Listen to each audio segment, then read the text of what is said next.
Hi, everyone. Welcome back to another podcast episode. My name is Alicia Gogan, the host of the Globe Seekers podcast, where I help you expand your mind and become more self-aware so that you can glow up into the best version of yourself.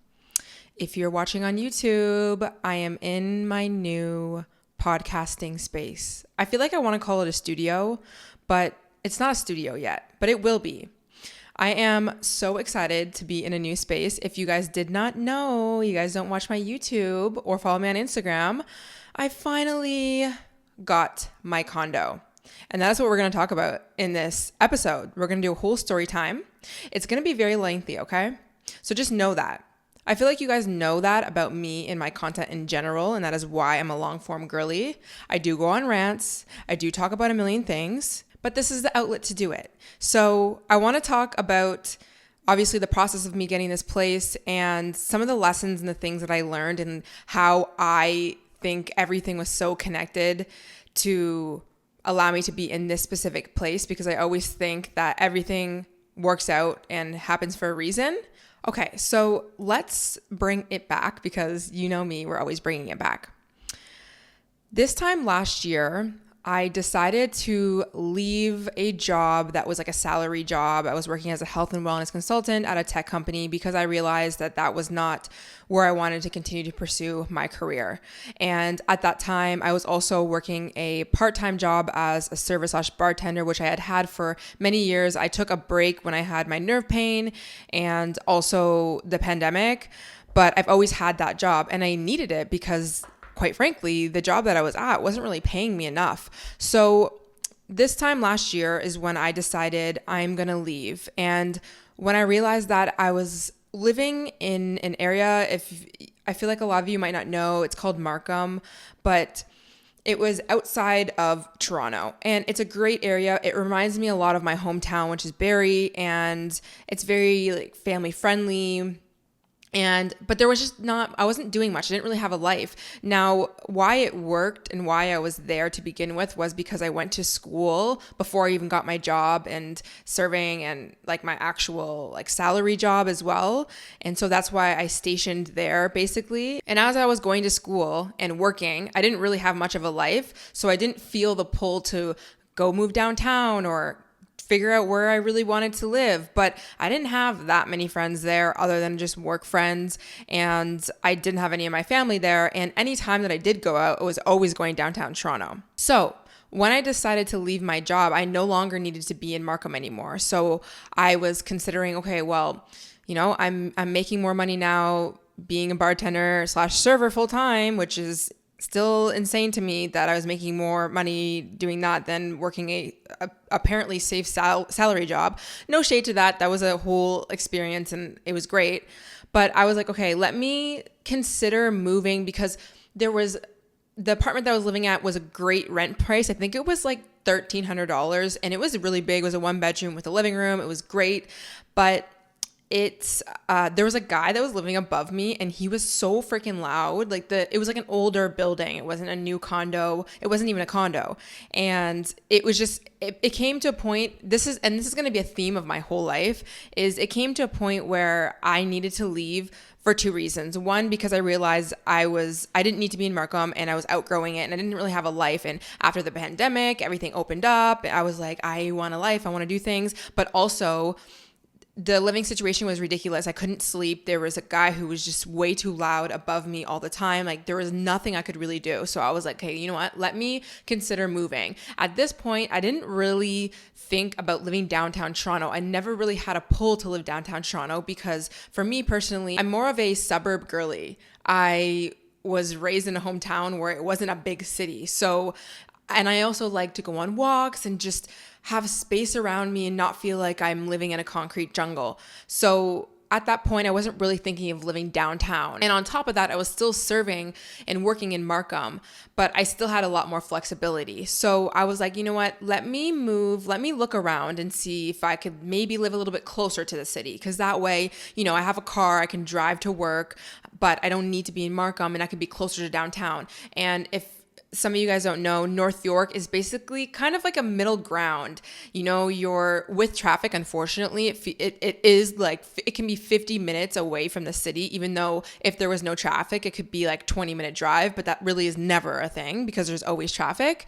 But I was like, as long as I get somewhere closer so I feel somewhat part of something. I was feeling so alone, especially after the pandemic. I just realized, and I'm an introvert and I love being by myself, but I was like, this girl needs to go have a life. And so I ended up looking for some condos. I found a place. And at that same point is when I decided to leave the tech company that I was working for. And I found a beautiful condo. Shout out to the shack, if anyone knows. Somebody had called my condo a shack, which it was not. It was beautiful. And it had everything that I needed. And it was great. And it was a new space. And I didn't know much about North York. There was like a little downtown area. So I felt a little bit more like in the scene of things. And so I moved, and, the past year, I continued to grow my podcast and start on YouTube. As soon as I moved into my new place, April 2022, that's when I started to do YouTube again, because I was doing a few vlogs. I think I did 2 vlogs in the wintertime before I had moved, but it was just, there was so many things going on in my life. So I picked back up and I continued to be consistent with that. I had the best summer ever. Honestly, I grew so much. I had so many spiritual practices. I had so many realizations. I had such a good time with the podcast and growing my audience and getting into relationships and, unfortunately, situationships at that point. Not a lot, but we're going to talk about that in an episode. But I had a great time. It was beautiful. It was great. But honestly, I was working a lot, so I didn't even spend that much time at home. I was always working. And then when I wasn't bartending, I was creating content, videos, and whatever. So it got to a point where it was, I think, November. Yeah, right before my birthday is when my first video kind of went viral on YouTube, and, things just kept going up and up and up, which is a whole story time, because right around that time I was going through a breakup. And I think that my breakup had a huge part, played a huge role in my quantum leap with my success in my life, which is definitely story time for next week, because we're going to talk about breakups next week. But at that time, so many things were going on. I ended up leaving my job, and then I went full-time as a content creator. So by the end of 2022, which was not that long ago, I was full-time and I had a lot more time on my hands. And I wasn't thinking about moving. I was still grinding, now I was like, I have more time to do more videos and build the podcast and do whatever. And it was great. I enjoyed my Christmas. I was a little bit lonely through the winter, especially because I still was going through a breakup and, winter blues. I ended up going to Mexico over the holidays, which then I came back and I made a video because I was so depressed from that. And when I got back, actually, you know what? Before I left to Mexico, I started to realize that there was a smell that was coming into my apartment, and I didn't understand what it was. And I realized that my apartment was right across from the garbage chute.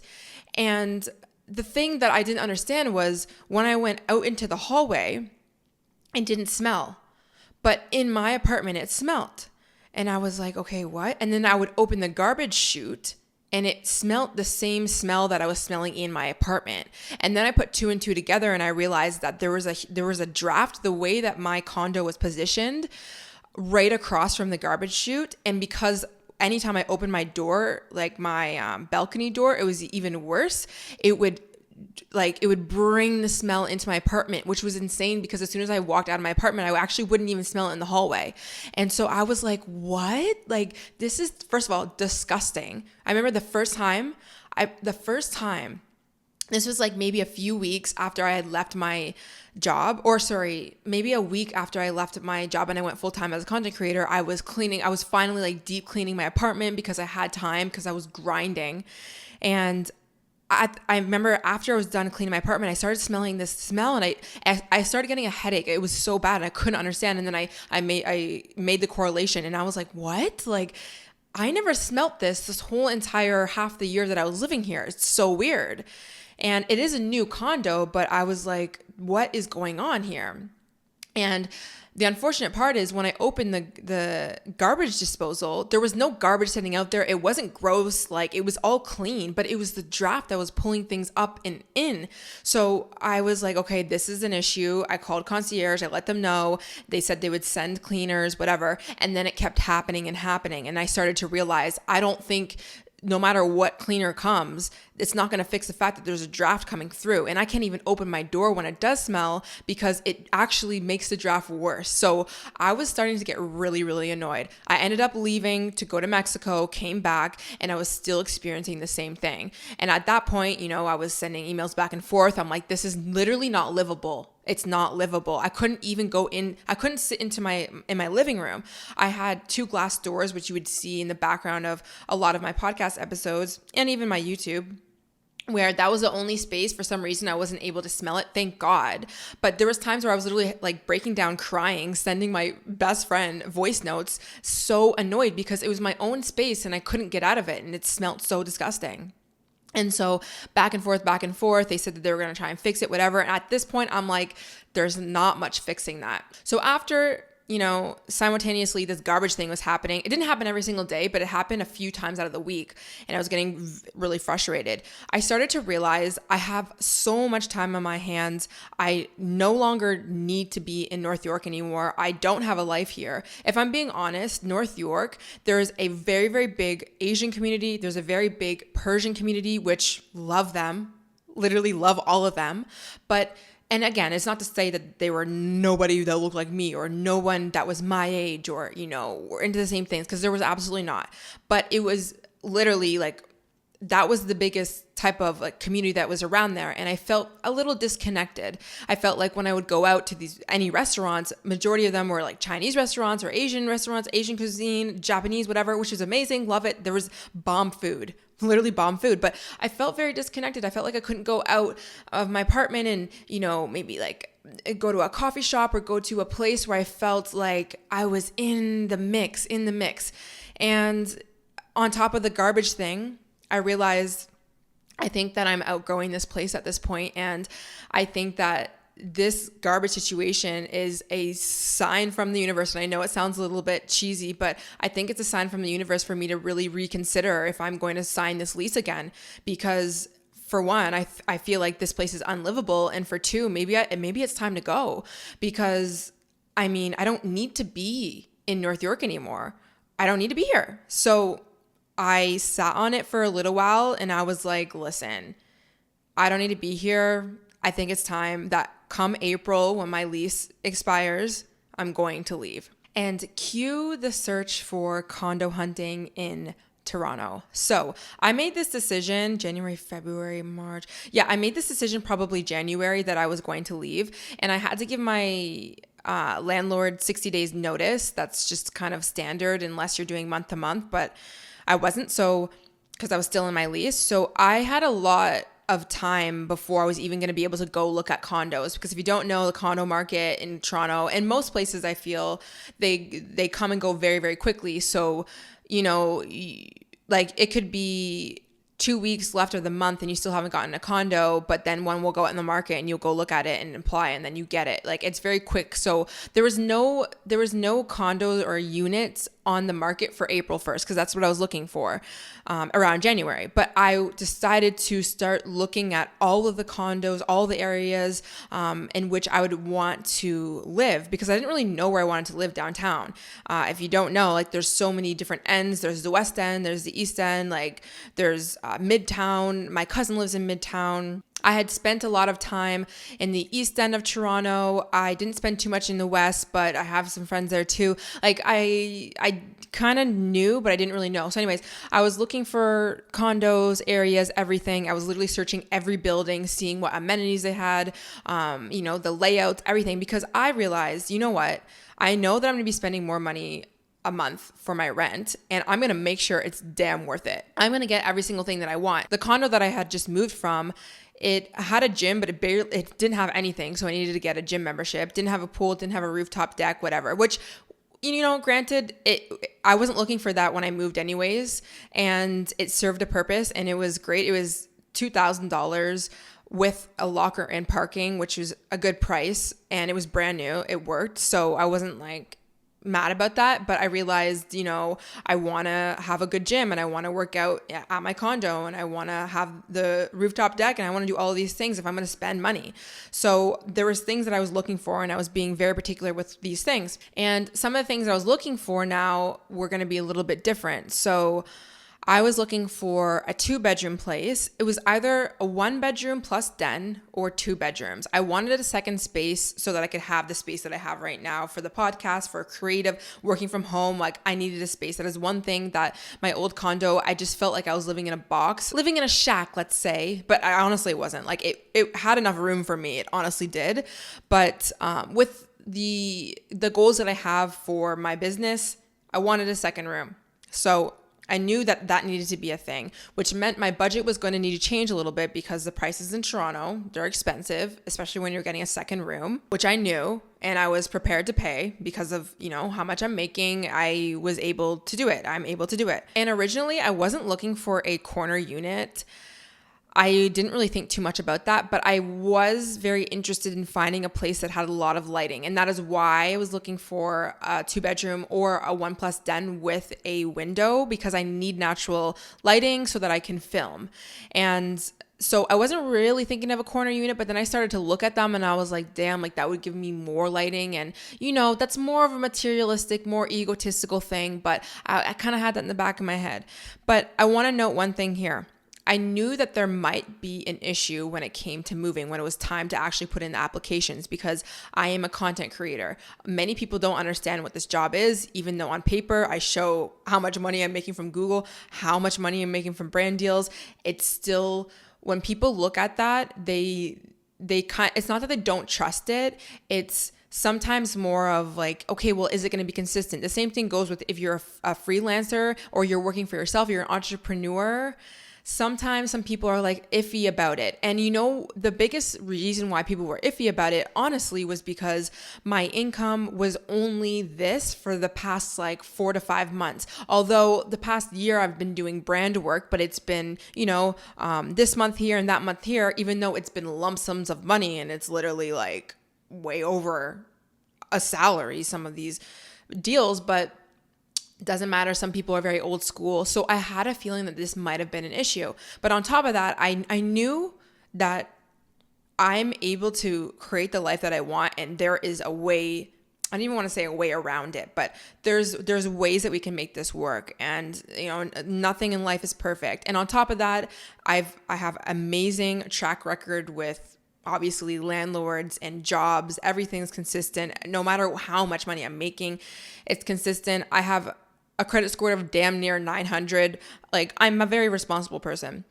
So I wasn't feeling too self-conscious about that, even though, on paper some people might question. It's not questioning the money. It's questioning like, okay, well, is this going to be that consistent down the road? How do you convince somebody that you're going to continue to be successful? Well, I don't need to convince anyone, but when you're working with other people and they're wanting to put trust in you to pay their rent, they kind of want to know, right? So fast forward to middle to late February into March is when some of the condos were coming on the market for either mid-March or April 1st.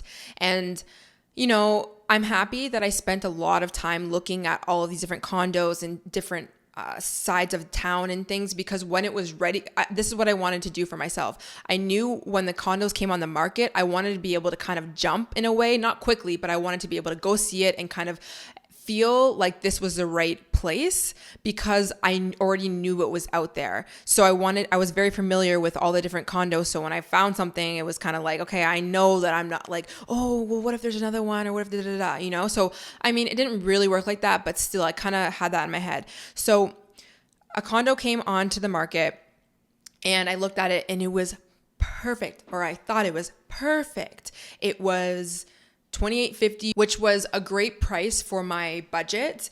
And it had a parking spot and it had a locker, which I have a car. So that's what I was looking for. I was looking for units with parking. And by the way, side note, looking for a condo of your dreams and trying to find a parking spot can be difficult. There's a lot of condos that just don't offer parking spots.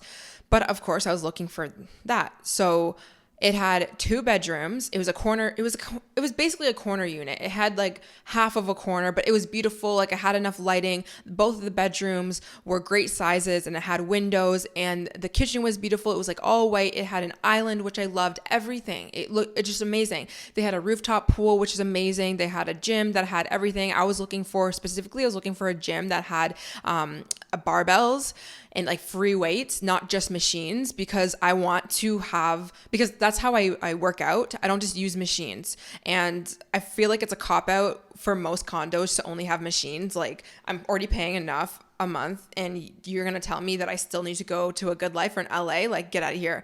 So anyways, it had everything that I was looking for, and it was in a perfect area that I wanted. It was closer to the water. It was close enough for me to walk downtown to the core, which is another thing that I wanted. I wanted to be a little bit close to downtown. One thing I'll note is I was considering living in Midtown, but Midtown, I knew that I was going to feel like I was living in North York still, because if I wanted to walk anywhere, it would take an hour and a half, or I'd have the subway, which I'm fine with, but I wanted just to have the ability to walk places. Like, I just want to be close to things. I'm done not being close to things. So anyways, go look at the place. It was great. I was like, it checks all the boxes. Like, let's put it in. Let's put the offer in. So we put the offer in, and they reject it because they say, you're my agent. I was working with an agent. Shout out to Jade. I don't think she'd be listening to this, but she's actually somebody that I knew from my hometown. Anyway, so she was helping me look for a place, and she told me that the landlords, they thought I was a great applicant and I was responsible, but they're just going to go with somebody who has a more steady, like basically regular job. And I was like, okay, whatever. I was let down because I was really excited for that, but whatever. One thing to note, and she was really helpful throughout this whole process, because we had established that it might be a little bit difficult and people aren't going to always want to consider an applicant that doesn't have a traditional job. She was like, there's going to be people who accept your application, and, not everyone gets it, which really helped me kind of, continue to move forward. So after this apartment, it made me really want a corner unit. Like, after seeing it, I was like, this kind of sets the standard a little bit. And again, I told you guys I wasn't really looking for one, but then when I saw it, I was like, oh God, I need one of these, and so I really started hunting for those corner units as well. And there was a lot on the market. We end up going to a new building, and it was a corner unit, like even more corner, like even more windows, same type of layout. They had an island, whatever, 2-bedroom, nice view. They had the amenities that I needed, but this condo was at the top of my budget, but I was still willing because it was everything that I was looking for. And so when we put the offer in, I felt, I wasn't excited, which I was like, why am I not excited for this? It is everything that I'm looking for, and it was beautiful. But there's something within me that was like, I don't know. And at this point, I was very stressed. I was doing my best to not be stressed, but I was, as soon as you put in an application, you have like 24 hours for them to, reject or move forward. And just the waiting game for me, I hate waiting. I literally hate it. So anyways, we put the offer in, and I go to sleep. I'm not feeling 100%. I didn't even know if I was feeling 100% about it. there was something that I wasn't feeling. And then the next morning, I wake up and my agent's like, hey, like they're just looking for a few other things, and they're looking for bank statements and also more rent up front, which I had figured that might have to be a thing after, talking to my agent. There are definitely some landlords who want you to pay a little bit more upfront if they feel maybe your application is not as strong, which I was honestly okay with doing. Because I was going to have to pay rent anyways. It's not ideal, and that's kind of more of a last resort thing. But considering this was at the top of my budget, and my agent ended up telling me that they were originally the landlord had asked for me to do an upfront of 1 year. And she even told me, she's like, I am not asking her to do that. Like, no matter what, that is like insane to be asking. Even like 6 months upfront is, not that ideal, especially when the market is not super, even when the market is really, really hot, it's kind of out of pocket to be asking for that much upfront. So anyways, when she had told me that, I got on the phone with her. And she said originally he was going to ask for like a lot, and then we can easily bring it down, though, blah, blah, blah. When she said that to me, I was like, you know what? This does not sit right with me. And part of me was like wanting to get the place anyways, because it was everything that I was looking for. But I knew I'd only be getting that place out of scarcity, like believing that there wasn't going to be anything better. But I knew that there was a feeling within me that just was saying no. And I think it was even outside of, them asking for upfront rent, because I honestly think that I could have just done a few months and it would have been fine, which I was actually going to be fine with. But I was like, you know what? That just made me realize, like, no, just go with your gut. And I told her on the phone, I said, for some reason, I wasn't feeling it last night. And I don't know if I should. And she was like, honestly, just go with your gut. We don't have to do it. We can, done. The offer doesn't need to be a thing anymore. We can continue to look. And when I got off the phone with her, I just felt so good. And for the first time, I was like, wow, like I have already come so far, not just even in this process, but old me would have felt the urge to just get it, because I don't know if there's going to be a better place. And, well, I can't afford it, so let me just do it. And it's taken me a long time to release control and release things and let things play out how they really need to. And this was just a growth. Like, I just looked at myself in the mirror and I was like, you're growing, you're allowing yourself to let what doesn't feel right go. And so many times in my life, I felt that gut feeling and I continued to push through it, and it never worked out. And I knew when I felt this, like from experience before, I knew it wasn't it. Like, if something doesn't feel right to you, it's a no, like, honestly. And, some people logically, they'll say, well, you can't always just follow your energy or your emotions and whatever, which is true. Like, sometimes you have to think logically and you have to really have that conversation with yourself. Like, am I feeling anxiety? Am I feeling like I shouldn't say yes to this application just because, I don't know, something that's logical, and I just need to talk myself like through it and realize like, hey, you are worthy of this place and you can get it and whatever. But sometimes it's not about doing the logical thing, the masculine thing, the thing that makes the most sense.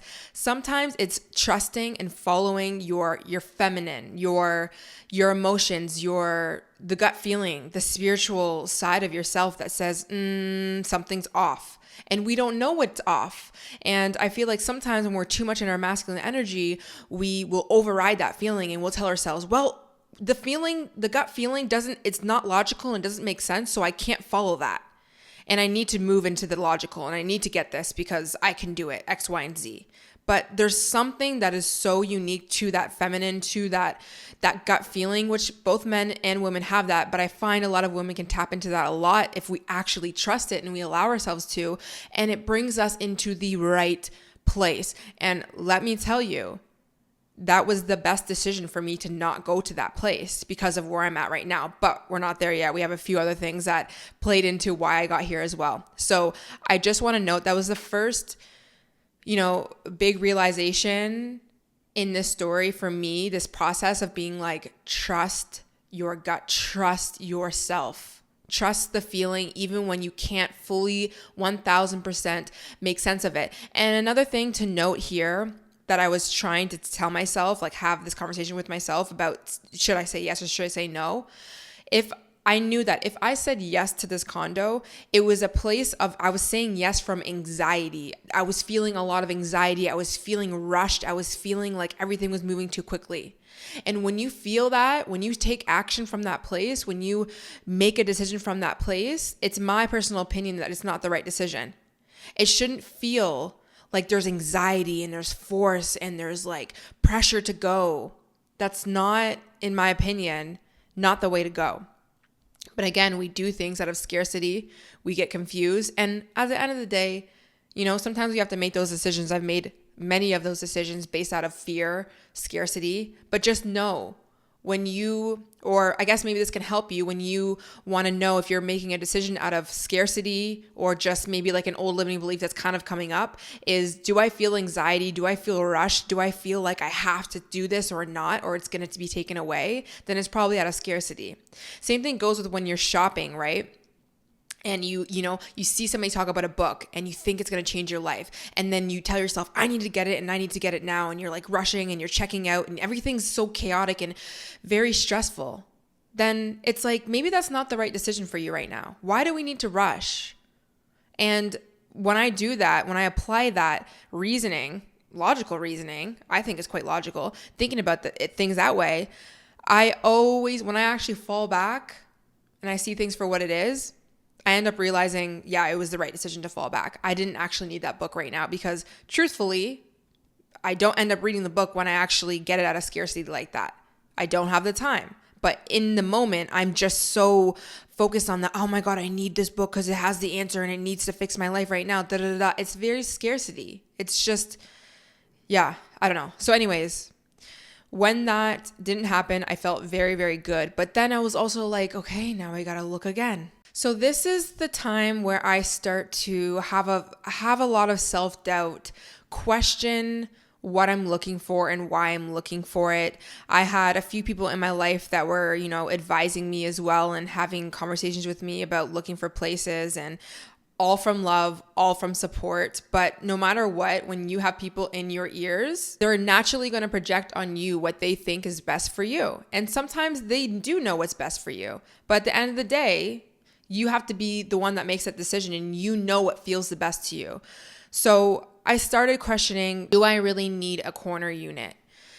And I was also talking to my friend about, the parking and because I was getting kind of stressed because I was like, I'm trying to find a corner unit, 2 bedrooms, and I'm trying to find it with parking. And I'm feeling very limited because I can't really find parking. And then my friend was saying, well, you can still look and not have parking. Like you can find a way to park your car somewhere else or at a parking garage and blah, blah, blah.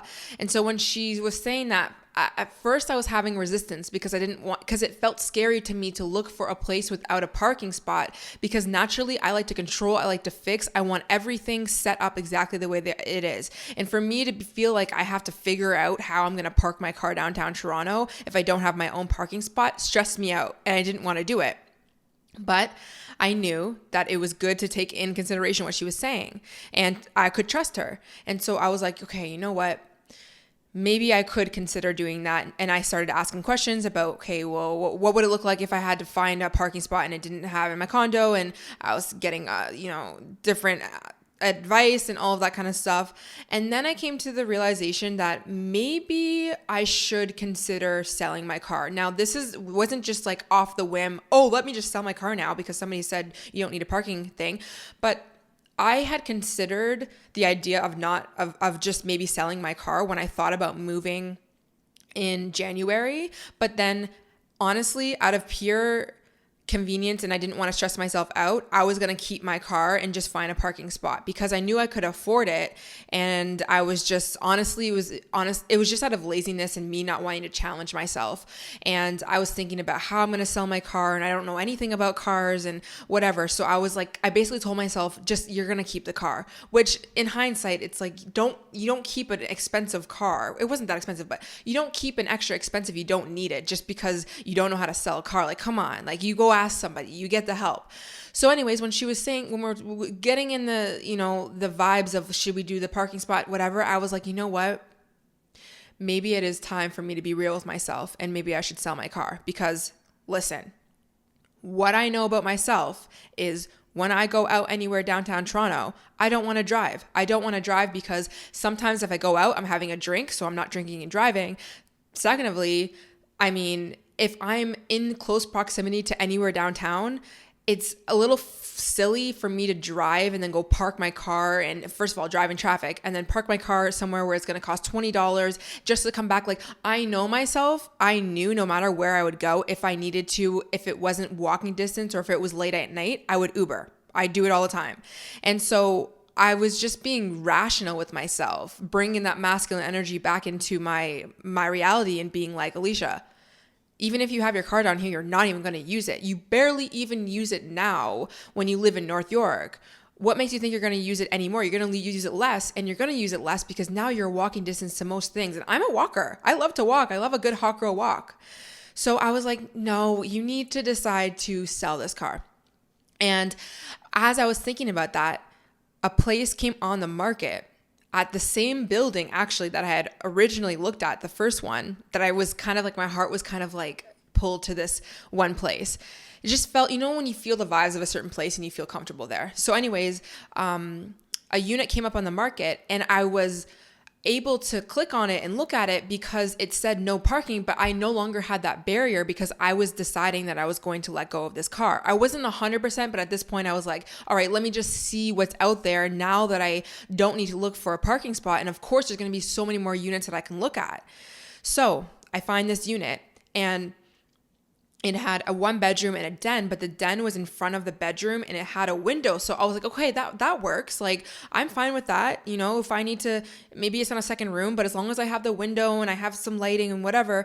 And it actually was, again, it had that little corner. It wasn't a huge corner unit, but it was great. It had a great view. It was in the building. I already knew that I liked that building, and it was at a great price. I think it was like $2,600. It didn't have parking and it didn't have a locker, but I was like, okay, like this is at like the bottom of the bottom for me. Like, this is basically the same amount of money that I'm going to be paying for rent because I'm going to be giving away my car. So anyways, we went to go get that place. And at that point I was like, it's perfect. It has everything that I need. I don't need a lot. There's a lot of places that were 2 bedrooms and it had 2 washrooms. And I really didn't want a second washroom because I'm like, I don't need it. I do not need a second washroom.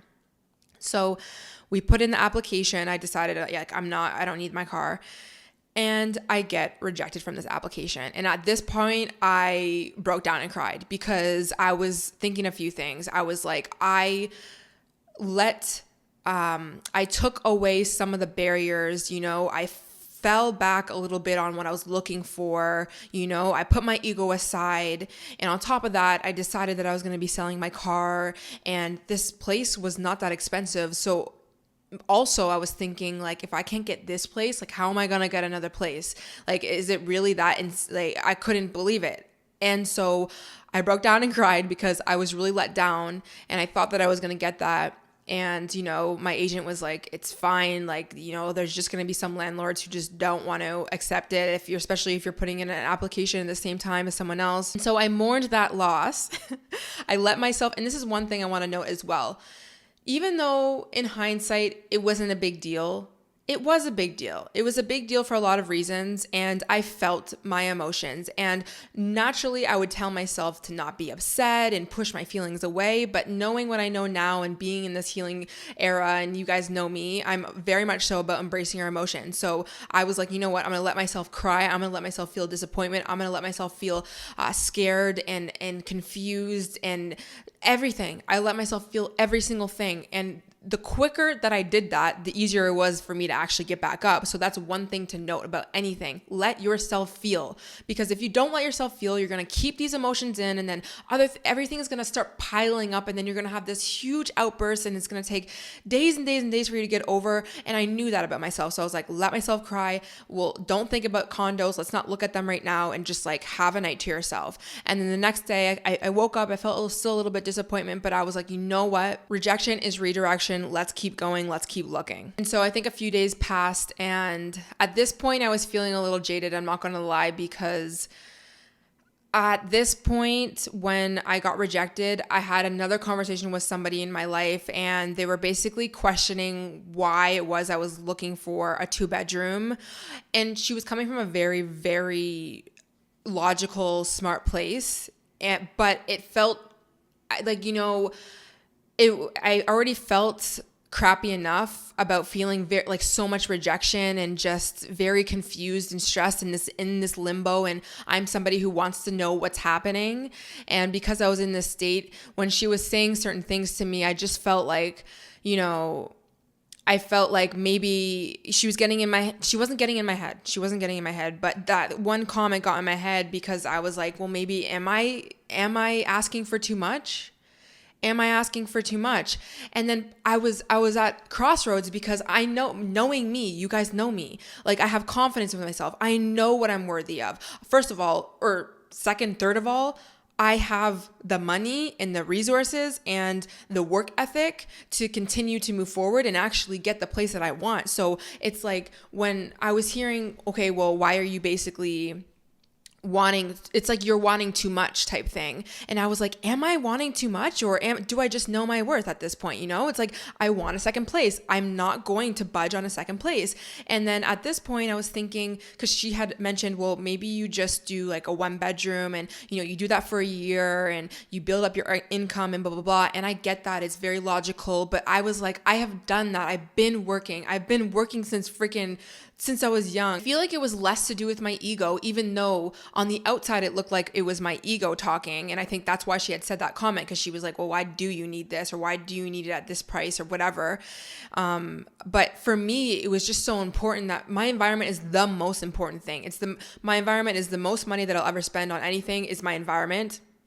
I spend the most time here. So there was just things I was not willing to give up. And I told myself, there's just no way I'm giving it up. And talking about the market, for one, even getting a 1-bedroom, even if it wasn't a corner, or even if it was, but a 1-bedroom, it wasn't that much it wasn't that much cheaper than what I was looking for like 2 bedrooms, or even the one that I had just gotten rejected to. So in my head, I was like, okay, so I'm basically going to say, pay around the same, or at least around like the lower end of my budget, which I guess you wouldn't have a low end if you had a budget, whatever.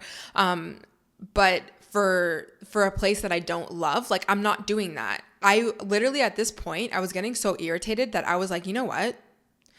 Because I was looking for other places too, and I wasn't really finding anything at that moment. So I was like, you know what? Fuck everyone. Literally fuck everyone. I'm just going to put my stuff in storage and go to Florida.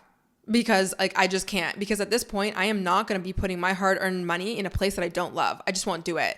And again, it was just that child part of me. It was a part of me that was triggered. It was a part of me that was wounded, that, I felt like everyone was against me, and I was like, fuck everyone then. I'm just going to go. But I knew also my logical part of me was like, no, like, you don't have to take what everyone is saying as your truth, but just listen. And it's okay. You don't need to let that make you get on a flight to Miami. And so after I was having my little fit of being like, fuck everyone, I'm going to Miami, I was like, okay, you know what? Let me just look one more time and just see. And honestly, if I feel like I'm going to get put through a ringer once again, if I keep getting rejected, then I'm going to leave. Like, literally, I'm going to leave. And so anyways, I end up finding a new apartment. It was in the same area and it had everything. It was actually much nicer amenities, much nicer everything. And I saw there was a bunch of units on the market, and they're basically very similar. And this is important to note. They're similar, but on different floors. And the layout was actually, I was so surprised because it was they were all corner units, and it was listed as a 1-bedroom plus den. So the price was down a little bit. It was like a lot of the prices were like $2,900. Although it didn't have parking or lockers, but it was a good price considering it was a corner unit. The views were immaculate, and the den, it was second room basically. So we get there and we see 3 units. The first unit was great, beautiful views. Obviously, just everything was great about it. And then we see the second unit, and it was really, really high. It was literally, you could see all of the CN Tower and the whole lake and everything, and it was beautiful. But it was the same layout, but it was amazing, obviously. And then we saw a third unit that was lower than both of them, and it just, the views weren't that nice, but it was a corner unit, and it was a great price. Actually, it was more money than the first one that we had seen. So I was already in my head, I was like, I'm not going to even apply to this place because, like, what? Now that I'm thinking about it, we actually saw the highest unit last. And so when we were in the highest unit, I was like, this is insane. Like, this is, first of all, my price point. I can afford this. This has everything. We looked at the amenities, whatever. I was like, let's do it. And I want to note one thing that I internally felt here. Partly, I was thinking, okay, there was another unit that looked just as good and it was a little bit less, but this one had the best views. And partly I felt as if my ego was making this decision to put in an application for this place, because essentially I only wanted it because the views looked a little bit better than the other one. But I was like, let's just do it. Like, it's not that much money more than the other one. Like, let's try this. So we put it in, and the next day I got rejected. At this point, I was kind of jaded, and I didn't feel as let down as the other place. I was like, okay, rejection is redirection. Like, I actually practice a lot of non-attachment at this point because I knew how the game would be. My agent was just saying, like, like the same type of message, it's fine, like, we'll find you a place, blah, blah, blah. And I said, well, is that second unit still available? Because I had already looked at it and the views were great. I loved it. And it was a little bit cheaper. And I asked her, can we put an application in? She's like, yeah, sure, let's do it. It's still available. And I just want to note at this point, applying to places back to back, it felt like an eternity, because when you apply to a place, you have to wait for them to present it to the landlord, and then they get back to you. And if you apply during the day, usually you're not going to hear back for the next day. So it just felt so long, because as soon as I got rejected in that morning, I put in a new application, and then it was like more stress of like waiting. And I did my best to just relax regardless, but it was the waiting that was really kind of like stressing me, because I was put through the ringer. And honestly, looking back, I really wasn't, because people have even a harder time doing this. But I was like, God, like, please, I just can't do this anymore. So anyways, when I got rejected in the morning, I was going downtown I don't even know, I was doing something for my car. So I was going downtown, and I had just been rejected like before I left. And I was like, okay, keep going. I told her to make a new application for the new place. When I get down there, after I was done with my car, I went to a coffee shop and I was doing some work. And they got back to us quite quickly, and they were basically the listing agent, which is different than my agent that was looking with me. The listing agent was wanting more bank statements. They just wanted more stuff. And at this point, I was just so fragile, and I just was like so done with people questioning things, and just like I was just, I was like, well, how many more things do I need to prove to you at this point? It was just getting ridiculous. So I ended up getting really emotional. I was at the coffee shop getting so emotional, because I was just like, why? Like, why? And so anyways, I didn't even know if I wanted to send these certain bank statements, because it wasn't even a full representation of my income, because I also had money in high interest savings account and whatever. And so I was like, fuck it, I'm going to send this. I don't even know if it's going to change anything for you guys. But have fun with it at this point. And I even told my agent, I'm like, if they ask for anything else at this point, I'm good on that, and I'll just leave. Like, I don't need this anymore. Like, I was just so done. But I was also like just really annoyed. And I think one thing to note is it was so important that I connect with people and get out of my own head, especially when I was waiting for these applications. And it was hard for me because I lived by myself. I was living in North York. Like, there's only so much I could do to get my mind off of the fact that I was waiting for an application to be rejected or, accepted. And as I was leaving the coffee shop, literally was about to cry, there was a girl who had stopped me, and she was like, oh my gosh, like, I watch your videos, oh my god, da da da. And I was like, oh my god. And I sat down with her and we had a conversation, and she's amazing. She was so great, and that just lifted my mood. And you know what, I feel like that was like a little sign from the universe, just to be like, just let it go for a second and just be present. Because when I had talked to her, we had such a deep, beautiful conversation. We were on the same vibe. Like, we really talked about a lot of things, and it uplifted my mood so much. It just made me so happy just to be away from all of the stress and to come in the present moment. And when I left there, first of all, I think that conversation really helped me, fill up that time from waiting after I had sent these freaking things. And then when I left, even when I was driving home, like, obviously I was still thinking about the application, but I was, thinking about, what, this is what you do. Like, look at the life that you've created to the point where you go outside and somebody says, hi, I watch your videos. Like, this is insane. Like, this has happened to me before as well, but it's just like the universe is like, look at who you are. Remember who you are, because this process was breaking me the F down. I'm not going to lie. Like, I got humbled very quickly, so I feel like when that happened and I left and I was driving back home in traffic, I was like, this is the sign from the universe to just remember who you are. No matter what happens, you can do this. You're going to get what you want.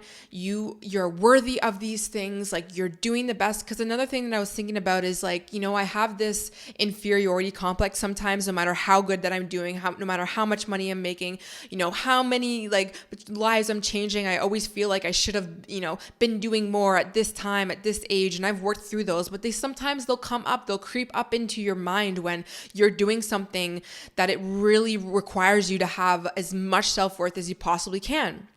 And so that, I just think that was the universe just being like, remember who the F you are. So I get home, just relaxing, just waiting, whatever. And my agent messages me and she says, hey, like, they just had a few more questions about your bank statement or whatever.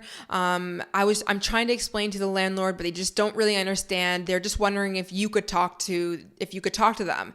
And at this point, I'm like, okay, I'm stressed now. First of all, I was thinking I'm annoyed because I'm like, how many times do I need to explain this to you? Like, you see it on paper, like you see what Google pays me, like, let's just not. But then another thought creeped into my head.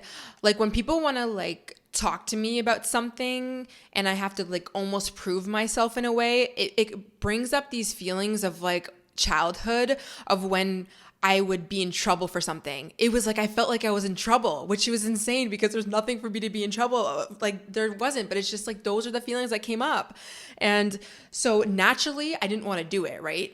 But then 3 seconds later, I was like, you're doing it. Like, of course you're doing it. You need to talk to this person. Like, it's now or never, baby. Like, you got to do this. Like, this is happening. You need to have a conversation with this person. But I was scared because I thought it was going to be like the listing, like realtor place. I don't know who was calling me, to ask me to explain my job or what I do or whatever. And even though everything is legit, even though I know what to say, I'm still nervous because I'm like, my apartment's on the line right now, And, but she had texted me and she said, yeah, they're going to call you if that's okay. I can give you the number, or I can give them your number. But she also said, this is a good sign though, because they're looking into it. Like, they haven't said no. And the landlord had actually called me and I missed it, but they left a message. And so I listened to the voicemail and it was like an older guy. I don't know if he's Italian or maybe Persian or something. I don't know. But he didn't sound threatening. So I was actually really happy that I had missed that phone call, because it kind of put me at ease a little bit, because I was like, okay, he sounds like somebody I can have a conversation with and he's not going to like grill me. Because I thought someone was going to grill me. I don't even know, whatever. And so I called back and I was like, hi, like, whatever. And he had a few questions, but they were so not the questions that I thought. Like, he just asked me like how long I was living at my place for. He just I feel like he just wanted to know. He wanted to hear me. He wanted to know like who I am. And, he was talking about something with the bank statements. And I told him, like a lot of my money was in a savings account. And, sometimes like it looks weird on paper because you're not asking for the right thing, blah, blah, whatever. And, I am somebody who is very personable. I can have conversations with people. I'm very comfortable having conversations with people, especially if they're coming at me with a good energy. Even if they're not, I can still kind of like bring it down. And I just feel like sometimes it's the vibe. Sometimes it's your personality that's going to shine through and really be that factor of being like, okay, I trust this person or I don't. Again, it comes back to the feminine versus the masculine. He could look at my application and be like, okay, on paper, this looks good, whatever, and make his decision from that. But sometimes people need to, come in contact with that spirit, that vibe, that feminine. Not saying he needed to talk to a woman. I just mean, there's something about an energy that sometimes you need to see to make sure.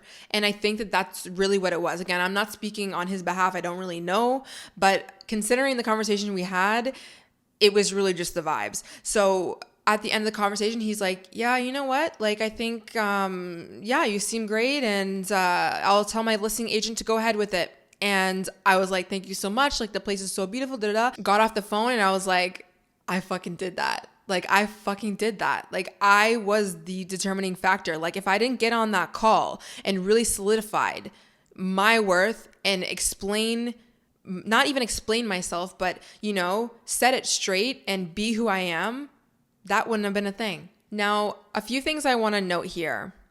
One was that even when I got off the phone, I was still hesitant to believe that it was going to happen because realistically the papers weren't signed yet, but I knew that it was going to happen. But I think from the waiting games that I was constantly having to play and the uncertainty, and every single time I look at my phone and my agent would message me, I just was expecting the disappointment. I just didn't feel like, my nervous system was so shot at that point. I was so stressed, especially actually having a conversation and not knowing how that was going to go.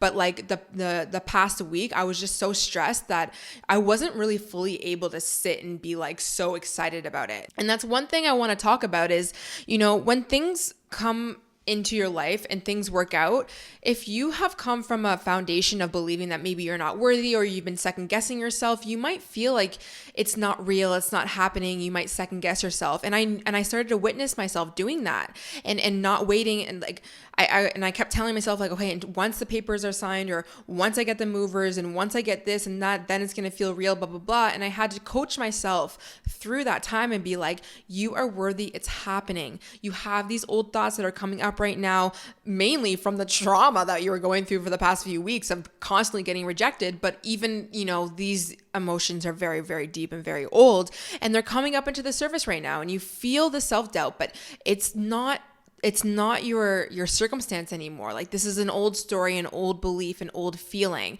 And I had to really coach myself for the next few days as we were signing the papers, as we were getting the movers, as we were, having these things. It didn't feel real. But the thing is I didn't want to not feel excited and not feel like this was real until I landed and put my 2 feet into this place and said that it was mine, because that's no way to live, right? But I want to also say that I wasn't feeling 100% until I did move in here. But over the days and over the times that I kept coaching myself, I was like, this is real. This is yours. You're deserving. I had to do a lot more reprogramming after being broken down and feeling a lot of self-doubt and questioning my worth and all of these things. So I just want to note that when you go through transition in your life, there's things that are going to come up, and things aren't just going to be black and white. I feel good or I don't feel good. There's so many factors and feelings that come, and it's totally a part of the journey. It's a process. And the more that you sit with yourself and you coach yourself and you allow yourself to just let yourself feel, then I think that's really where the wisdom comes out of these things. And you can look back and you can say, I was living. Even though things were stressful, even though I was feeling certain ways and happy and not happy and pissed off and whatever, all of it, I was living. I feel like sometimes we just get in our own heads and we think things should be exactly a certain way and it should go like this, and then I should move at this day and that day, and that's not how life goes. And we get scared when life doesn't go like that, but that's just living. And don't we always talk about wanting to live our best lives? Well, babe, you got to get out of your head and live in reality. And I don't mean live in reality and, push away the things that you really want in your desires. I mean, live in reality, be embodied. Let yourself feel, let yourself be happy, coach yourself through things and witness yourself. And that's what I did.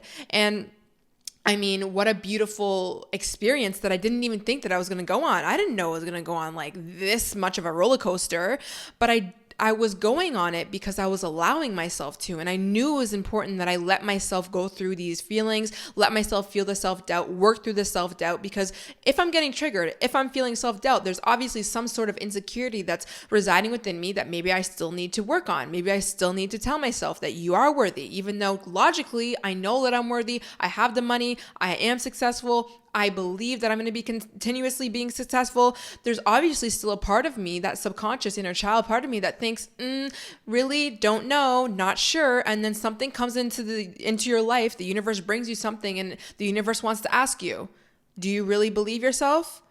Do you really love yourself? Do you really think you're worthy? And if you're starting to feel the self-doubt, then maybe there's a part of you that doesn't feel like that. And then it's let's work through that. And that's what I did.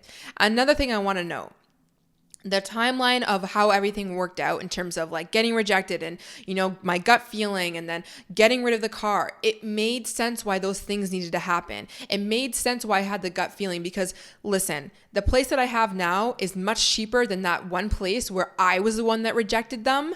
And it's 10 times more beautiful, which didn't even know was possible. I wasn't expecting to get the views that I'm looking at right now. Like behind the camera, and you'll see in the condo tour, behind the camera, I'm literally looking at the CN Tower and the water and everything. It's beautiful and it's cheaper. Okay. The gym is it's way nicer. The area is perfect for me. And I wasn't going to be able to get this if I said yes and I acted out of my anxiety and my scarcity. Now realizing being in this place, it was also meant to be that I didn't get that place that was $2,600 because at that moment, I was like, it doesn't make sense why I'm not getting this place. It doesn't make sense why the universe doesn't want me to have this place. Like I said that I'd give up my car. It's cheaper. Like it doesn't make sense. It has everything. I've lowered my standards, but it's still beautiful and I would have still felt happy in there.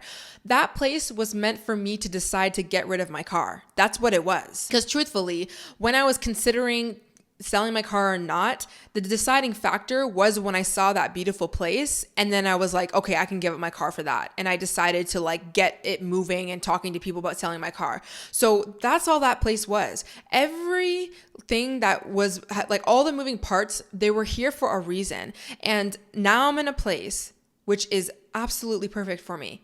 Perfect area, amazing views, a corner unit. Like everything about it is just perfect and I love it. And there's so many things that are going to come out of this apartment. There's going to be so many lessons. There's going to be so much growth. There's going to be just everything that's coming out of this place. And again, you have to ride that wave sometimes. You have to listen. You have to sit with yourself in times of change or uncertainty or anything and just know that things will work out. I knew throughout everything, the time that I was saying, F everyone, I'm going to Miami, just crying in the coffee shop, just wanting to be done with it. I knew in the back of my head, I just kept telling myself, there is a reason why this is not working out right now. I don't know the reason though. And I so badly, that part of me that wants to fix, that part of me was like, I need to know the reason. I need to know the reason so that I can feel safe in this time of uncertainty, because that's really what it is. We want to know the answer so that we don't feel uncomfortable in the unknown, in the uncertainty. Why? Because back in my childhood, it didn't feel good when there was uncertainty because it was an actual threat. It was very unsafe. And I've had to really rebuild my relationship with change, my relationship with the unknown, and trusting that I don't need to control everything and that things will come to me. And unfortunately, when you go through different traumas in your childhood and all of these things, you were taught that literally uncertainty actually there was a bad outcome that came out of that. Or, change happened too quickly and you weren't ready for that. It happened over and over again in my childhood when we were constantly moving around and things were taken away from me too quickly, not at the right time. And I also didn't have that support when we did change and we did go through that transition. I didn't have the healthy support to make me feel like I was safe even when there was change. And that's the biggest lesson that I have continued to learn over the years. And you need to do so as well, is you need to be with yourself when you're going through change, because honestly, change is going to happen. It's inevitable. And change is actually very, very healthy and good. But you start to feel resistance because you've been taught that having the change is scary. I can't do it. You can do it. But you need to reparent yourself through this change the way that I did. And reparenting yourself looks like still letting yourself cry because you're going through change, but at the same time reminding yourself you got this and we are safe. The same way you would say to a child if for some reason, maybe you had some finance issues in the family and you guys had to leave your home.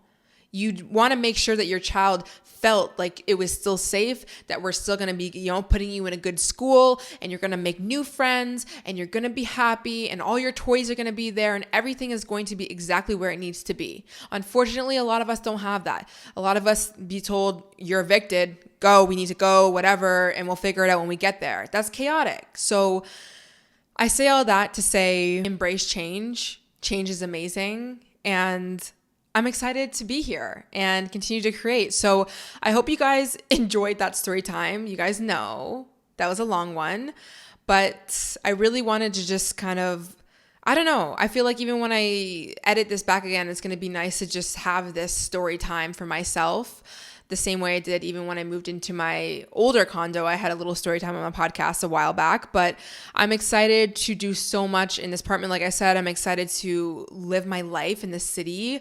I'm 27 years old. I want to date again. I want to have more of a social life. Like this is, again, it comes back to the reason why I wanted to move here in the first place. Yeah, for sure. I have a beautiful condo, and that was something that I really knew that I wanted to have because I was putting my hard-earned money into.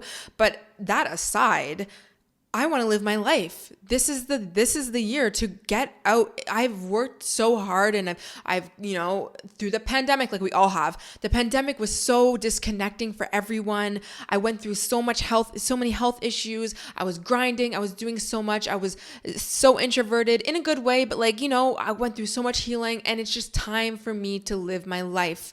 And I'm really excited to be able to bring you guys along. I'll definitely be doing more like vlog style videos, social life things on the main channel as well. If you want to see my condo tour and what this beautiful place looks like, first of all, follow me on Instagram because you're always going to be able to see the views, the morning, the night, the day views, and any updates when it comes to furnishing this place. But I also did do a condo tour on my main channel. Now, the beginning of that video, 29 minutes to be exact, I talk about how my life became my Pinterest board, because this is a story time of how I got this specific place. But I kind of take a huge bird's eye view, and I talk to you about from the time I was 16 to now, and how I've constantly continued to create the life of my dreams. Because yeah, I live in my dream condo now, but I was also living in my dream condo a year ago when I had dreams for myself, and I continue to move myself out. Like I've gotten so much in my life. So if you're interested in that, then definitely go take a look. And if you just want to see the condo tour, I do have a timestamp on that video. I have a lot of mood boards, which maybe I'll show you guys maybe on Instagram.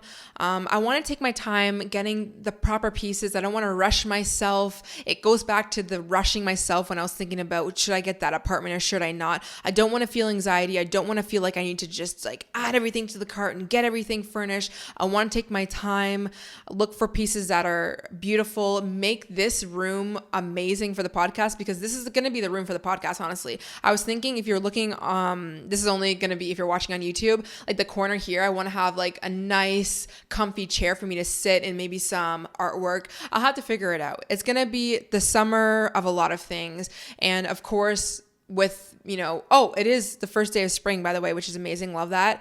But with spring and summer coming, there's going to be so much fun content coming, even on the podcast. Like, I feel like we need to talk about dating and social life. And next week, we're going to be talking about breakups, situationships, what to do if he's pulling away, all that stuff. Because I feel like with spring, naturally, it's like, it's not the time to change, but it's like, people have been healing from breakups. Maybe you're in a situationship that you don't want to be in right now, or maybe protecting yourself as you're going into the dating market in a way. I don't like really saying the dating market. Maybe I shouldn't say that word, but going out to date, what to look for, what to not, what to do differently from maybe past situationships, what to do if he's pulling away, all that good stuff. So we're going to talk about that next week, but yeah, that's going to be it. I love you guys. Thank you so much for rocking with me, because you guys have been such a huge part as to why I'm able to do what I'm doing now. And you guys inspire me to continue to move forward. So thank you so much for listening, and I'll see you in the next one. Bye.